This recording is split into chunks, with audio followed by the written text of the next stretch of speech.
With 8.0, we continued the bad adventure of Helia, discovering even worse and more, but we are not here to talk about her, but rather some interesting things. Sorry Helia, you have to fight against yourself alone. I'll contact a psychologist for you too. So, in addition to Helia's adventures, we discover other things, which obviously I won't spoil, but only an interesting point. That speaking with a person, who is not from Ruimu nor from Langchu, tells us some interesting parts, that is, the Dreamseeker. For those who don't know, Entropy is named Dreamseeker by her senpai Chenshui, and that the Dreamseekers are a mythological group where it is claimed that they travel to the past, as Entropy is still doing.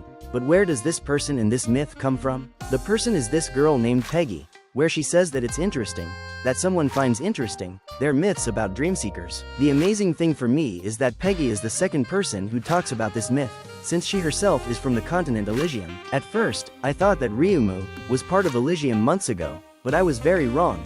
Ruimu and Langchu, according to the plot, are very close, so we are still inside the Lune continent. But what do we know about Elysium and their myths? Absolutely nothing. We know very few things that seem almost a sort of mystery and legend even with the continent itself. And what if it really was a legend as Peggy says? Let me explain. Nobody knows about Dreamseekers but only people who live in Elysium or lived in Elysium itself. Maybe they are migrants like Peggy, who lives in Langchu or descendants themselves.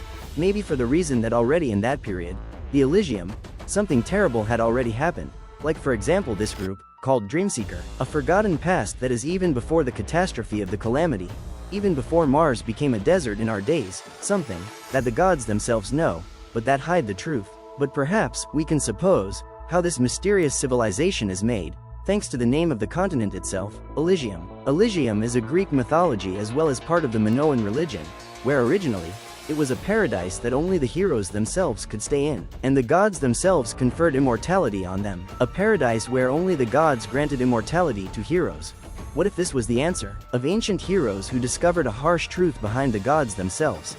A truth that only they knew and they had to do something to save their home, or Mars itself. The gods, in anger, punished the heroes for their betrayal and left them imprisoned and hidden for eternity. Or worse, depriving them of immortality, then killing them and making them become legendary and imaginative myths of Elysium itself. Ancient forgotten heroes who are named by myths and legends, heroes who sacrificed themselves.